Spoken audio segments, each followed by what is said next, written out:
On a crisp autumn evening on September 24, 1984, the life of Elizabeth Sutherland, lovingly known as Totsie, was violently cut short in her own home, sending shockwaves through the close-knit community. Remember to like, share, comment, and subscribe for future content. Totsie, a vibrant 30-year-old woman, had just returned home after an enjoyable evening socializing at the Farintosh Inn. As she stepped into her cozy abode, unaware of the impending danger lurking at her doorstep, she probably thought about settling into a quiet night in. Little did she know that a sinister presence had invaded her sanctuary, ready to shatter the tranquility of her life. But let's rewind a bit to get to know the victim in this grim tale. Elizabeth Sutherland, fondly called Totsie by her family and friends, was not merely a resident of Kolboki. She was the heart and soul of the tight-knit community. Born and raised in the picturesque Scottish village, Totsie was known for her infectious laughter and her warm, welcoming nature. Her murder not only robbed a family of their beloved daughter and mother, but an entire community of a cherished member. Beyond her social standing, Elizabeth had a spirit that resonated with everyone she met. Her commitment to her family was unwavering, and she took immense pride in her role as a mother. When she wasn't tending to her home or garden, she was probably spending quality time with her 2 young children, sharing laughter, stories, and love. Elizabeth's life was deeply rooted in the traditions and values of her Highland home. She took an active part in local events and was always ready with a helping hand for those in need. The very fact that the community referred to her as Totsie, a term of endearment reserved for cherished family members, speaks volumes about the kind of person she was. Her absence left a void in the community that was palpable. However, as darkness descended on this fateful evening, the tranquility of Elizabeth's world was shattered. Her lifeless body was discovered within the confines of her home, bearing the grim evidence of a brutal attack. The shockwaves reverberated through Kolboki, leaving residents grappling to comprehend the gravity of the crime that had unfolded in their midst. The discovery of Elizabeth's body sent shockwaves through the tight-knit community of Kolboki. Imagine the collective gasp and disbelief that rippled through the village as news spread. The image of Elizabeth, vibrant and full of life just days before, now lying still and lifeless in her home, was a jarring contrast that no one could have anticipated. The idyllic charm of the village was instantly overshadowed by a chilling sense of dread and uncertainty. As neighbors, friends, and family members came to terms with the magnitude of the loss, they were also confronted with the unsettling realization that their peaceful way of life had been irrevocably altered. The carefree innocence that had once defined Kolboki was replaced by a sobering awareness of the harsh realities that can intrude even into the most tranquil of settings. In the aftermath of Elizabeth's murder, the community of Kolboki rallied together to support each other through the turmoil. The shared grief brought people closer, fostering a sense of unity and solidarity. Local clergy members provided solace and guidance, offering words of comfort during an incredibly difficult time. The close-knit bonds of the community were put to the ultimate test, creating a network of support that helped everyone navigate the emotional labyrinth of loss, grief, and fear. The investigation into Elizabeth's murder revealed several perplexing details that added layers of complexity to the case. The initial assessment by the police suggested that the murder might have occurred during a burglary gone awry. However, as the investigation progressed, it became apparent that this seemingly straightforward theory did not fully align with the available evidence. Notably, nothing of significant value appeared to be missing from the crime scene, which cast doubt on the burglary motive. This perplexing aspect immediately raised questions about the killer's intent and introduced a sense of mystery to the case that would only deepen with time. As the investigation into Elizabeth's murder intensified, the focus of the probe landed on George McPhee, a local man who had grown up in Kolboki. McPhee's name began circulating as a potential suspect, stirring unease and speculation within the community. The mere suggestion that someone from their midst could be involved in such a heinous crime was unsettling. Whispers turned to hushed conversations, as residents grappled with the possibility that the killer could be someone they knew. The sense of security that had once characterized their lives was shaken to its core. In 1985, just a year after the tragic incident, George McPhee faced his moment of reckoning in court. The prosecution presented a case that painted him as the perpetrator of Elizabeth's murder. As the trial commenced, the small town of Culbokie transformed into a crucible of legal proceedings and public scrutiny. Every word, every piece of evidence, and every witness testimony became a focal point of intense examination. The weight of the community's gaze upon them was palpable. Their statements and demeanors were dissected, and their credibility subjected to rigorous questioning.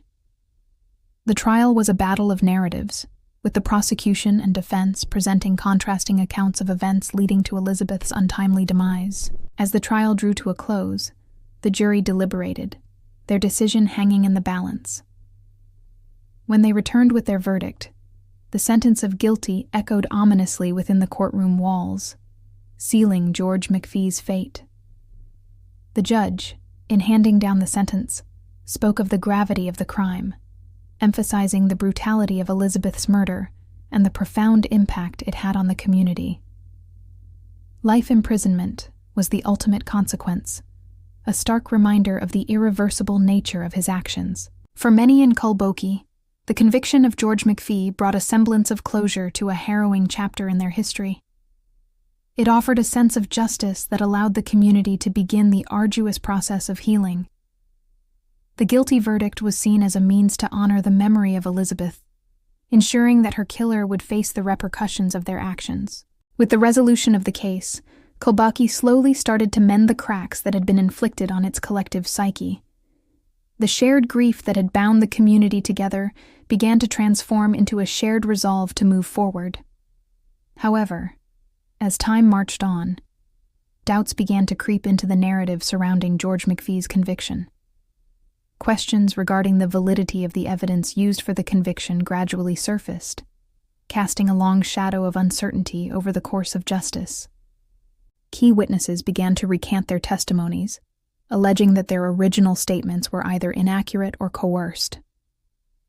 These revelations opened a Pandora's box of doubt, challenging the very foundation of the conviction.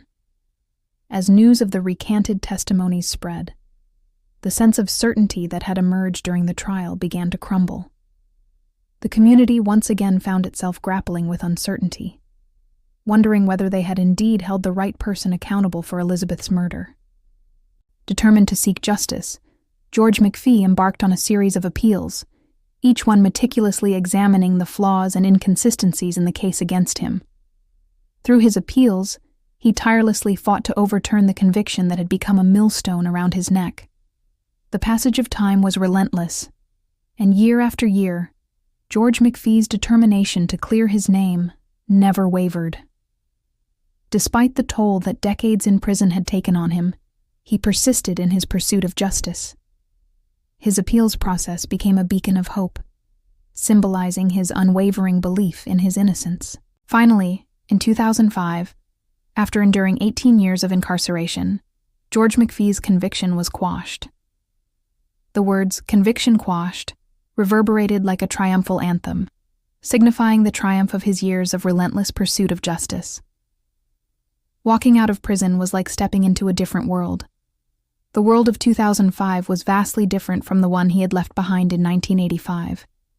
The familiar streets of Culbokie, however, still held memories of the past. The news of George McPhee's release sent shockwaves throughout Culbokie, reigniting debates and discussions that had been dormant for years. The community was once again grappling with the complexities of the case, trying to reconcile the conviction with the subsequent revelation of new evidence. The atmosphere was charged with emotions as residents revisited the case, trying to make sense of the twists and turns that had brought them to this point. Following his release, George McPhee's life took an uncertain turn as he navigated the challenges of reintegrating into a society that had long since moved on from his story. Walking free, he carried with him the scars of wrongful conviction, serving as a constant reminder of the ordeal he had endured.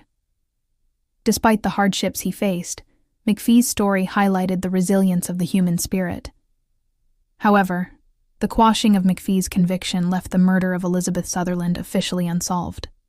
The lapse in justice not only perpetuated the pain for the Sutherland family, but also left the community of Culbokie yearning for closure. The collective trauma of the town was not confined to the courtroom drama or the prison walls. It permeated every aspect of their lives. In the aftermath of McPhee's conviction being overturned, calls for a public inquiry into the handling of the case grew louder.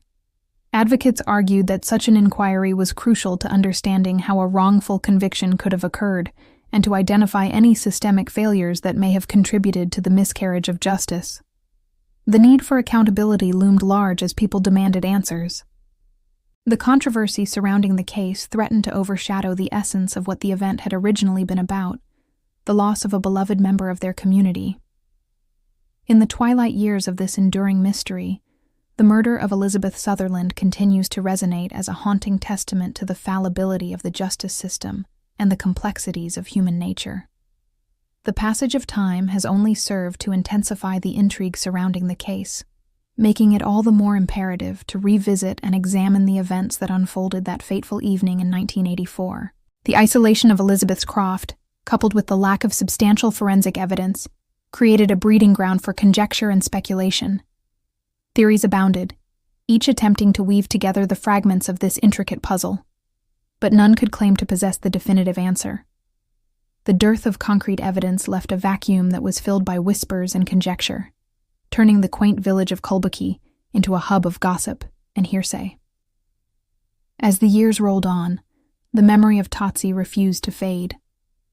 Instead, it became a rallying point for the community, a symbol of their collective trauma and resilience.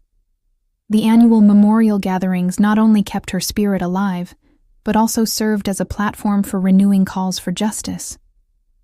Each gathering was a solemn yet unifying experience, reminding the community of their shared loss and their unyielding pursuit of truth. And there you have it, the haunting tale of Elizabeth Sutherland, a life cut short, and a community forever impacted. If you found this case intriguing, do consider giving this video a like.